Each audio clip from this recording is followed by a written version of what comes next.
그 얼마 전에 거기 나오지 않으셨어요? 시바씨가 뭐야? 오늘 발음 잘하세요, 세바씨. 돈을 모아서 전세금 냈더니 네. 어떤 놈의 새끼.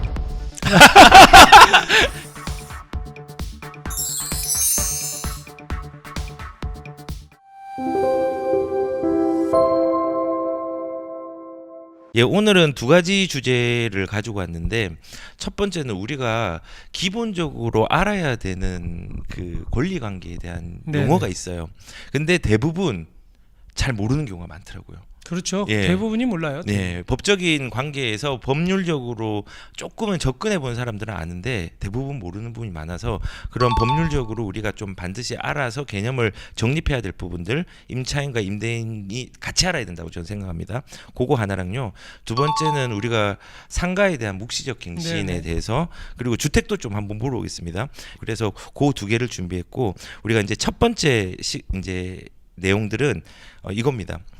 우리가 전세권 그리고 임차권이 있잖아요. 그렇죠. 예. 근데 전세권과 전세랑도 다르고 전세권과 임차권이 달라요. 근데 대부분 이게 이거 똑같은 거 아니야? 그렇죠. 라고 생각을 하는데 이런 기본적인 정의를 알아야지 접근 방법이 다르고 경매를 넘어가더라도 이거 자체가 달라집니다. 물건이나 채권이나 그렇죠. 달라지니까.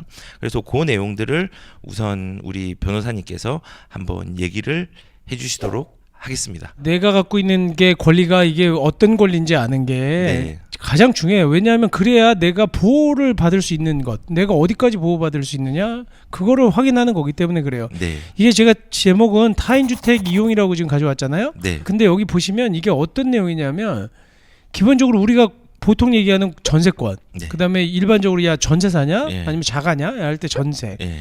반전세 또는 월세, 월세. 사글세, 이게 뭐냐 있는 거예요. 네. 근데 이게 왜 중요하냐면 내가 갖고 있는 그 권리가 뭔지를 모르면 네. 사실 어떻게 써보겠어. 우리는 근데 뭐라고 얘기하고 다니면 전세라는 얘기만 해요. 전세. 네. 내가 갖고 있는 게 다 전세잖아. 너도 네. 전세, 나도 전세. 네. 근데 가서 물어보면 실제로 다 달라. 네 가지가 다 있어요. 그렇죠. 이게 그런데 기본적으로 그러면 전세와 전세권, 그리고 또 반전세, 사글세. 근데 임대차는 뭐야 또? 임대차는 오른편에 있네. 법률상 의무는 임대차 이렇게 돼 있는데 네. 이걸 먼저 구분하자는 거예요. 여러분들이 먼저 아셔야 되는 건 제가 지난번에도 한번 나와서 말씀드린 것 같은데 우리 민법에는 민법이 이렇게 돼 있어. 민법 총칙, 그 다음에 물권법, 채권법, 그 다음에 그 구분을 하실 줄 알아야 내가 갖고 있는 그렇죠. 권리가 뭔지를 이해한다는 거예요. 그렇죠. 물권이라고 하는 거는 말 그대로 물건에 대한 권리를 얘기하는 거예요. 물건에 대한 권리는 뭐냐면 사람에 대한 권리가 아니야. 네. 물건에 대한 권리이기 때문에 내가 만약에 핸드폰을 이렇게 나한테 줬어요. 그러면 단순히 우리는 그냥 사실상으로는 제가 핸드폰 넘겨받은 거잖아. 네. 근데 우리는 그걸 법률적으로 보면 어떠냐면 내가 점유를 넘겨받았다? 그러면 점유를 할 수 있는 권리가 뭐냐? 그게 물권. 점유권인데 점유권은 그러면 내가 우리 그 소장님에 대한 갖고 있는 권리가 아니거든. 그 물건을 점유할 수 있는 권리예요. 네. 그러니까 점유권도 그러면 물건이다 채권이다 물건이 되는 거예요. 네. 그리고 내가 이거를 가져라고 해서 받아왔어요. 그럼 받을 때 이거는 뭐예요? 소유할 수 있는 권리잖아. 내 거야라고 인식하는 순간 동산에 대한 소유할 수 있는 권리가 소유권인 거예요. 네. 그러면 점유권하고 소유권은 됐잖아요. 네. 근데 그러면 하나 소유권은 제가 생겼는데 어떻게 줬어요? 저한테 가져라고 했을 때 네. 어떻게 줬냐? 어떻게 줬어? 돈 받고 주면 매매. 네. 돈 받고 주지 않으면 사실은 증여가 되는 거잖아. 네. 증여 매매는 이거 뭔지 아세요? 증여- 계약이야. 네. 계약이죠. 증여 계약, 매매 계약. 이 매매 계약과 증여 계약에서 생기는 권리는 이건 뭐라 그래요? 그 관계는 채권 관계야. 그쵸. 그렇기 때문에 만약에 제가 핸드폰을 넘겨받았어. 완전히 줬어. 돈 나중에 줘라고 했는데 소유권은 나한테 넘어왔잖아요. 네. 그럼 내가 돈을 안 줬잖아. 네. 그러면 돈 안 준 거에 대해서 청구할 때는 계약 관계에 의해서 청구하는 거예요. 채권 관계가 되는 채권 거예요. 관계. 그래서 채권 관계와 물권은 다르다. 그러면 또 하나. 네. 물권은 그럼 소유권이 대표적인 권리거든요. 네.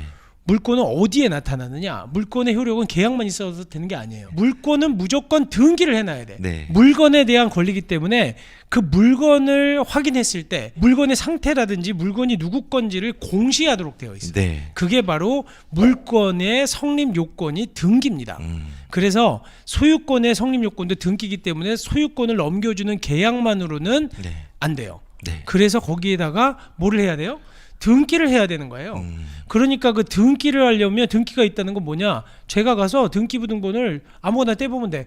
여기 바로 앞에 있는 뭐 무슨 아파트, 뭐 대치 청실 아파트가 있다. 네. 101호 등기부 띄면 1,000원이면 떼어봐. 띄었어. 그럼 거기에 소유자가 누군지. 거기에 보면 갑구라는 게 있고 을구라는 을구. 게 있거든요. 네. 갑구는 소유권에 관한 사항이고 을구는 다른 물건에 대한 건데요. 그 다른 물건에 대한 을구를 딱 확인해 보면 제일 먼저 나오는 게 근저당권이야. 근저당권. 보통요. 그렇죠. 그게 네. 근저당권이라고 하는 건 내가 은행으로부터 돈을 빌리면서 돈을 빌리는 대출 계약을 했을 거 아니에요. 네. 그건 채권 계약인데 거기다 등기를 해놓는 거예요. 그래서 공시하는 거야. 네.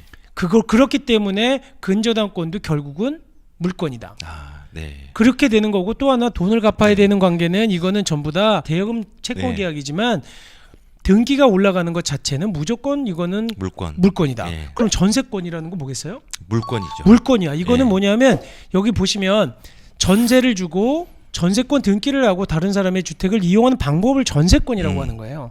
그러니까 결국은 전세를 준다는 건 내가 그 집을 빌려 쓰기로 했어요. 네. 근데 거기다가 등기까지 하면 전세권이 되는 거고 그렇죠. 등기를 안 하면 전세예요. 네.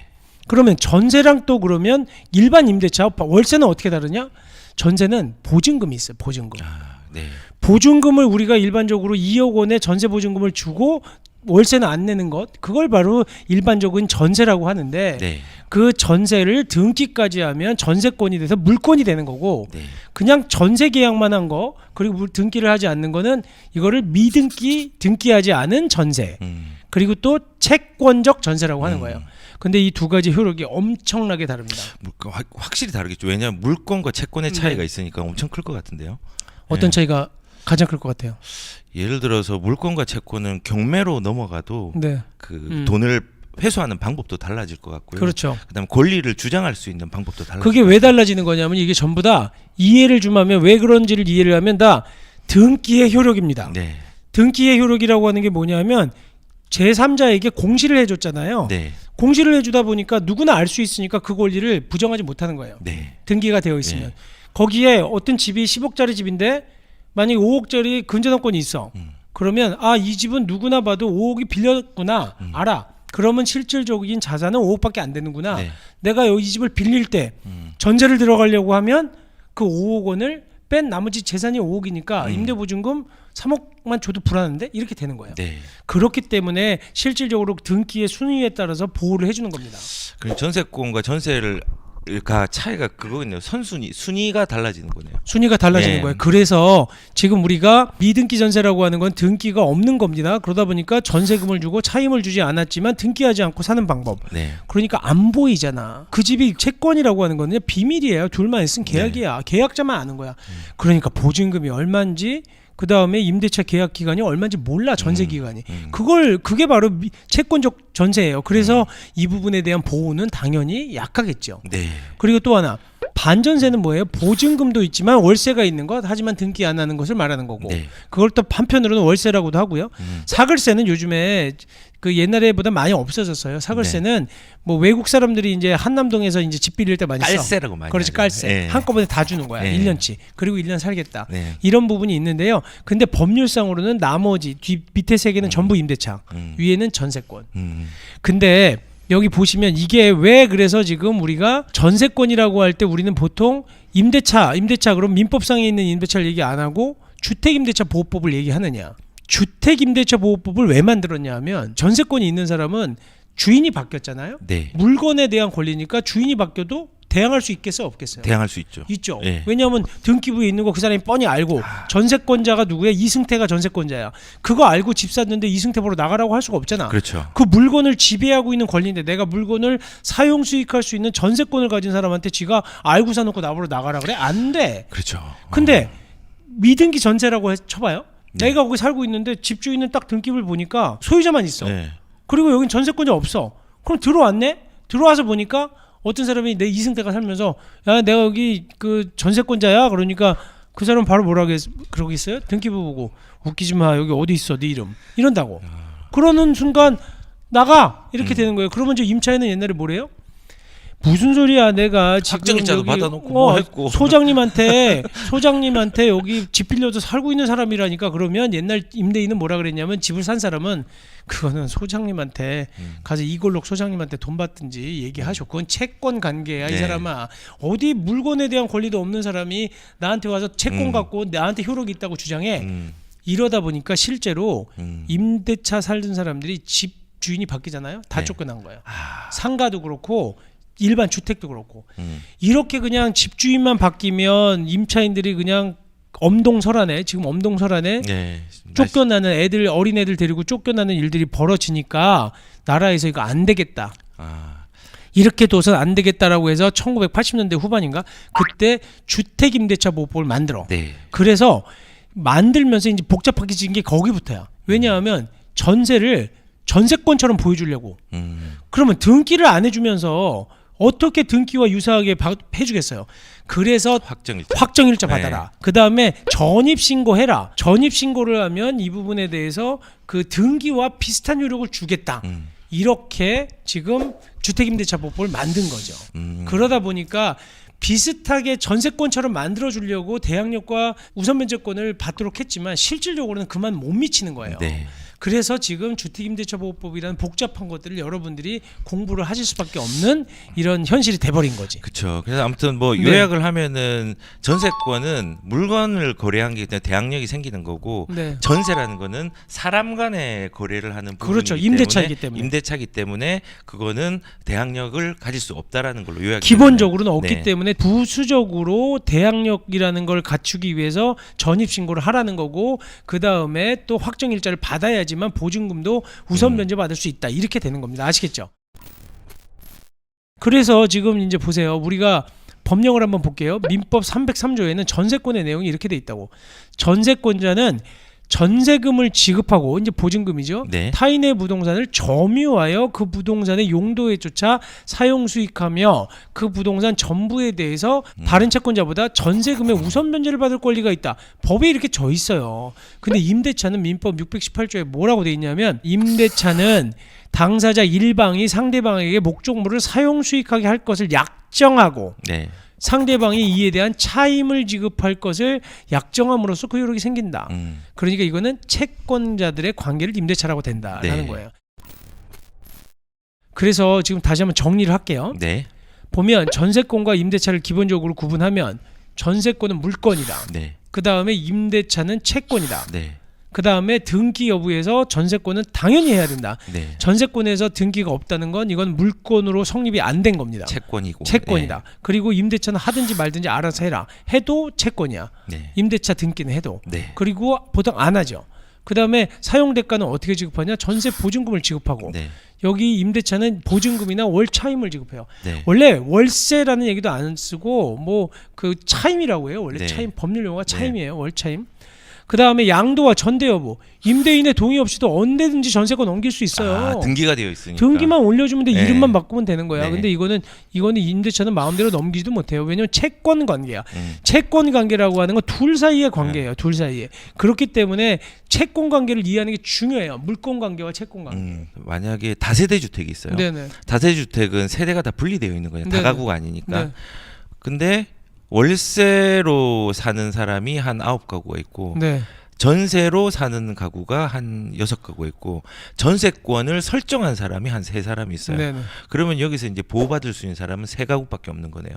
전세권이 대항력이 제일 세니까. 아, 그렇진 않죠. 그러니까 기본적으로는 만약에 지금 얘기가 하시는 게 아마 그 만약 경매로 넘어갔어요. 경매로 넘어갔어요. 경매로 넘어가면 물건과 채권들은 다르게 접근해야 되잖아요. 네, 다르게 접근해요. 대신 네. 아까 얘기한 것처럼 주택임대차보호법에서 채권인 임대차도 네. 대항력을 갖추거나 네. 그리고 거기에다가 우선 변제권 그러니까를 받기 위한 확정일자까지 하게 되면 등기의 효력과 같은 효력을 줘요. 그래서 순위가 만약에 이거 보세요. 2022년도 제가 올 3월 1일 날 전세권을 했어. 네. 얘가 1순위로 돼 있어 만약에. 네. 근데 그 집에 방이 또 있어가지고 그 누군가가 거기가 2순위로 그 만약에 임대차를 맺었어. 네. 근데 이 사람은 등기를 안 했어. 네. 그런데 4월 달에 들어오면서 보증금 뭐 5천에 그 월세 뭐 얼마로 이렇게 계약을 했어요. 그리고 확정일자까지 봐줬어. 그러면 이 사람이 5월 1일 날 주민등록 전입신고를 많이 했다 쳐요. 네. 그러면 5월 2일 날부터 순위가 생겨. 순위가. 자기가 5월 2일 날부터는 우선 변제를 받을 수 있는 권리가 생겨요. 네. 그렇기 때문에 앞에 있는 전세권보다는 후순위지만 그 다른 채권자들보다 우선해서 그 보증금을 변제받을 수 있는 권리가 생기는 거죠. 그렇죠. 그 이후에 근저당이 생기면 그 근저당이 후순위로 밀려나는 그렇죠. 거죠. 물려나는 거예요. 그래서 지금은 법 체계가 혼란스럽게 된 거예요. 그러니까 전세권자들도 이제는 불안한 거예요. 이거 나보다 선순위 그 임차인이 있나? 이런 것들도 봐야 되는 일이 생긴 거죠. 그러니까 은행에서 확인할 때 돈 빌려줄 때 자기들 근저당권도 보고요. 네. 그뿐만 아니라 누가 살고 있는지 전입세대 연락 같은 거 해서 임대차 정보 다 확인한 다음에 들어가는 거예요. 그 전세권 그러면 설정은 의무가 아니고 선택이죠. 그렇지. 그래서 전세권에다 등기해 주세요. 근데 이게 현실적으로 등기가 좀 안 되는 이유가 뭐냐면 집주인들이 이상해요. 등기 안 해주려 그래. 그렇죠. 만약에 내가 들어와서 전세권 등기 좀 해주세요. 그러면 난 등기 못 해줘. 딴 사람한테 알아봐. 이런다니까. 근데 그거 왜 그런지 모르겠어요. 아마도 자기한테 만약에 문제가 생기면은 물건에 문제가 생기면은 자기한테 불이익이 커질 것 같은 두려움 때문에 그런 거예요. 그런 것도 있고 또 네. 하나는 이제 물건의 경우에는요. 이제 임대인들이 사실은 왜 그러냐면 물건은 그 자체를 갖고 경매를 개시할 수 있어요. 그렇죠. 예. 그리고 전세권 등기를 해놨는데 만약에 집주인이 전세 보증을 안 줘요. 그러면 전세권 등기를 가지고 경매를 할 수 있습니다. 맞습니다. 바로. 네. 그렇기 때문에 임대인들이 싫어하는데 그래서 이번에도 뭐 지금 이 정부에서도 주택임대차보호법 3법을 좀 개정하겠다. 그러면서 여러 가지 얘기를 하고 있는데 무슨 얘기까지 나오고 있냐면 집주인한테 자꾸 깡통 전세 때문에 임차인들이 워낙 많이 손해를 보니까 무슨 얘기하냐면 집주인이 체납 정보까지 요구할 수 있도록 바꾸겠다는 거예요. 그거 좀 너무한 것 같아요, 사실은. 그렇지. 내가 엄청 웃었어. 아니 지금 등기도 안 해주는데 누가 나한테 우리 집에 전세 들어오면서 나보고 체납 정보 내놓으세요. 이 법에 있습니다. 그럼 내가 주겠어 그거를? 그렇죠. 줄 거예요? 안 주죠, 사실은. 근데 법에서 정해 있으면은 울며 겨자 먹기로 할 수밖에 없겠죠. 아니 근데 그것도 강제가 있어야지. 만약 안 보여줄 경우에는 그럼 징역형을 살릴 거야? 그거 안 보여줬다고 그러면 이거를 갖다가 뭐 벌금을 때릴 것도 아니거든요. 그렇죠. 이게 형벌로 할 수 있는 게 아니니까요. 그렇기 때문에 정말로 그런 법은 이상하잖아요. 그렇죠. 근데 저는 있잖아요. 이 현상이 사실 얼마 전에 빌라왕이 급사를 했잖아요. 네네. 근데 그분도 이 빌라를 이렇게 산 거거든요. 돈이 한 푼도 안 들었어요. 많이 네네. 안 들었어요. 전세권을 더 넓게 가격을 더 높게 해가지고 돈이 안 들고 여러 채를 사가지고 이게 이제 감당이 안 되고 깡통으로 가니까는 그 사람도 조금 운명을 달리하는 게 되었는데 이제 이런 게 이슈가 되니까는 지금 당장의 이슈 때문에 이런 좀 안 좋은 파생되는 법들을 만든다는 생각도 많이 들었어요. 그렇죠. 그런 걸 하다 보면 자유라는 게 있잖아요. 나는 가끔 우리 사회에서 여기 계신 들어오신 우리 쿨TV 애청자분들에게도 얘기하고 싶은 거지만 우리나라 사회는 기본적으로 자유민주주의 국가예요. 맞습니다. 이거를 잊으면 안 되는 게 뭐냐면 사실은 우리는 자유를 누려온 역사가 짧아요. 왜냐하면 일제시대 때 해방하고 45년에 그리고 나서 50년대 1950년에 6.25 전쟁이 일어나고 굉장히 어렵게 살고 또 군사독재 정권이 있었고 하다 보니까 어떻게 보면 속박받는 데 익숙해져 있긴 한데 사실은 우리는 자유롭게 살고 자유롭게 얘기할 수 있어야 되거든요. 제가 예전에도 한번 얘기했지만 우리는 거주 이전의 자유, 해외여행의 자유가 없었어요. 지금 북한을 보고 우리가 막 뭐라 그러지만 1980년대 88년도인가 그때쯤 돼서 우리가 자유롭게 해외를 나갈 수 있게 허가 안 받고 나갈 수 있는 자유가 생겼거든요. 헌법 14조에 있죠. 그러니까 근데 거주 이전의 자유가 있어서 여행 마음대로 할 수 있어야 되는데 옛날에는 야 내가 일본 갈래 그러면 허가 받아야 돼. 이게 웃긴 나라였거든. 그러다 보니까 마치 막 권리를 이렇게 너 내놔 조세 정보 내 정보를 내가 왜 내놔 내가 그리고 그런 것들을 어떻게 보면 임대인이라고 해서 당연히 감수해야 되는 제약이다 아니면 의무다라고 생각하면 안 되는 것 같아요.